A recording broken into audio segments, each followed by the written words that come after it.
Caption পড়ে আপাতত তোমরা বুঝতেই পেরে গেছো আজ তোমাদের সাথে আমি কি রেসিপি শেয়ার করতে যাচ্ছি। হ্যাঁ, ঠিকই পড়েছো। আজকের রেসিপি মশালা কলমি শাক। এর মধ্যে একটা স্পেশাল মশলা মেশানো হয়েছে, যার জন্য এর নাম মশালা কলমি শাক।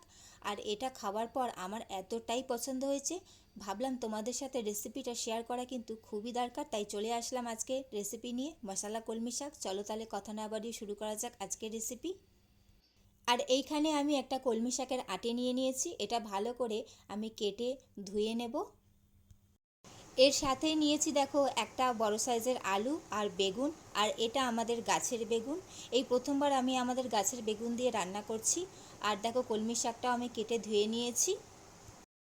সবার প্রথমে আমি একটা মশলা বানিয়ে নেব, তার জন্য দেখো আমি সামান্য পরিমাণে গোটা জিরে, গোটা ধনে, গোটা মৌরি, একটা শুকনো লঙ্কা আর একটা তেজপাতা ছিঁড়ে নিয়েছি। আর শুকনো খোলায় এটা আমি একটু রোস্ট করে নেব, তারপর এটা ঠান্ডা করে একটা পাউডার বানিয়ে নেব। আর এই মশলাটার জন্যই কিন্তু এই কলমি শাকের এতটাই টেস্ট হয়। তো অবশ্যই কিন্তু এই কলমি শাকটা বাড়িতে একবার ট্রাই করে দেখার অনুরোধ রইল। আশা করছি আমার মতন তোমাদেরও ভীষণ পছন্দ হবে এই রেসিপিটা। তো মশলাটা ঠান্ডা করে আমি দেখো গুঁড়ো করে নিয়েছি। অন্যদিকে আমি কড়াই বসিয়ে দিয়েছি, আর ওর মধ্যে সামান্য একটু সর্ষের তেল দিয়ে ওর মধ্যে কয়েকটা বড়ি আমি ভাজা করে তুলে রেখে দেব। অনেকেই তোমরা আমাদের গাছের বেগুনের ভিডিও দেখার পর আমাকে কমেন্ট করেছিলে যে সেই বেগুন দিয়ে আমি কি রান্না করব। তো ফাইনালি আজ সেই বেগুন দিয়ে আমি রান্না করছি এই মশলা কলমি শাকটা। যেহেতু এখন এই প্রচণ্ড গরমের মধ্যেও প্রচুর পরিমাণে বেগুন হচ্ছে, তাই আমি এই রেসিপিটা বানিয়েছিলাম। আর বড়িটা ভাজার পর আমি ওই তেলেই আলুটাও ভাজা করে নিচ্ছি। কোনো রকম নুন হলুদের ব্যবহার কিন্তু আমি এখন করিনি। আলুটাও ভাজা করে নেব আলাদা করে, আর এর সাথে আমি আলাদা করে বেগুনটাও ভাজা করে নেব।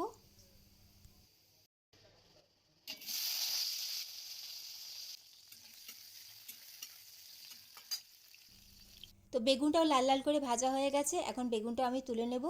আলু, বেগুন আর বড়ি তিনটেই আমি ভাজা করে নিয়েছি আলাদা করে। এখন চলে যাব পরবর্তী পর্যায়ে।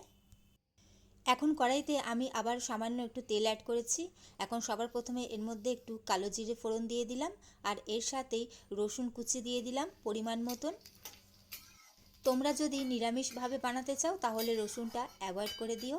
তো রসুনটা ভালো করে লাল লাল করে ভাজা হয়ে গেছে, এখন এর মধ্যে ধুয়ে রাখা কলমি শাকটা আমি অ্যাড করে দিলাম। কলমি শাক রান্না করতে কিন্তু বেশি সময় একদমই লাগে না, একটু নাড়াচাড়া করে আমি 2 মিনিটের জন্য এটা ঢাকা দিয়ে দিচ্ছি। 2 মিনিটের জন্য আমি ঢাকা দিয়ে রেখে দিয়েছিলাম।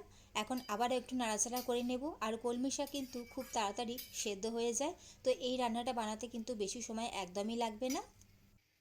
কলমি শাকের তোমরা কী কী রেসিপি খেয়েছো সেটা অবশ্যই আমাকে কমেন্ট করে জানাবে, কারণ কলমি শাকটা বেশিরভাগটা আমরা ভাজাই খাই রসুন পেঁয়াজ দিয়ে। তো এই প্রথমবার আমি এইভাবে রান্না করেছি, আর ভীষণই সুন্দর খেতে হয়েছিল।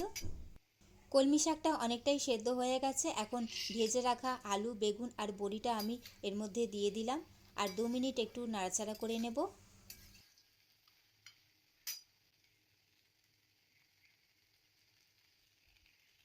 এখন এর মধ্যে কিছু গুঁড়ো মশলা দিয়ে দেবো। সবার প্রথমে পরিমাণ মতন হলুদ গুঁড়ো, এর সাথে একটু লঙ্কার গুঁড়ো আর পরিমাণ মতন নুন দিয়ে দিচ্ছি। নুনটা যেহেতু আগে ব্যবহার করিনি, সেই হিসাবে পরিমাণ মতন আমি নুনটা দিয়ে দিলাম। এখন সমস্ত কিছু ভালো করে আমি মিশিয়ে নেব। মশলার সাথে সমস্ত কিছু ভালো করে কষিয়ে নিয়েছি। এখন এর মধ্যে সামান্য একটু জল দিয়ে দিচ্ছি, আর যেহেতু এটা একদম শুকনো শুকনো হবে তাই জলটা আমি একদম অল্পই দিয়েছি। এখন ঢাকা দিয়ে আমি 5 মিনিটের জন্য এটা সেদ্ধ করে নেব। ফিরে এসেছি 5 মিনিট বাদে। 5 মিনিটের জন্য ঢাকা দিয়ে রেখে দিয়েছিলাম, আর যেহেতু আলু আর বেগুনটা আমি আগেই ভালো করে ভাজা করে নিয়েছিলাম, তাই 5 মিনিটের বেশি সময় একদমই লাগবে না। আর কলমি শাকও কিন্তু খুব তাড়াতাড়ি সেদ্ধ হয়ে যায়। তো এখন চেক করে নেব সমস্ত কিছু সেদ্ধ হয়েছে কি না। আর আলু আর সমস্ত কিছু সুন্দরভাবে সেদ্ধ হয়ে গেছে, আর যেইটুকুনি জল দিয়েছিলাম দেখো জলটা পুরোটা শুকিয়ে গেছে। রেডি হয়ে গেছে মশলা কলমি শাক। নামানোর আগে ওপর থেকে যে ভাজা মশলাটা বানিয়ে রেখেছিলাম সেটা ওপর থেকে ছড়িয়ে দিচ্ছি, আর 1 মিনিট ভালো করে মশলার সাথে মিশিয়ে নিলেই তৈরি হয়ে যাবে মশলা কলমি শাক। কেমন লাগলো তোমাদের আজকের রেসিপি অবশ্যই সেটা কমেন্ট করে জানাবে। ভালো লাগলে অবশ্যই লাইক কমেন্ট শেয়ার করে দিও, এবং অবশ্যই এইরকম নতুন নতুন ঘরোয়া রেসিপি পাওয়ার জন্য আমার চ্যানেলটি সাবস্ক্রাইব করে আমার পাশে থেকো।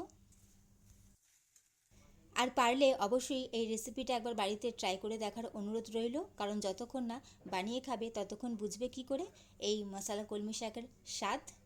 তো চলো তাহলে আজকের মতন আসি, চলো টাটা।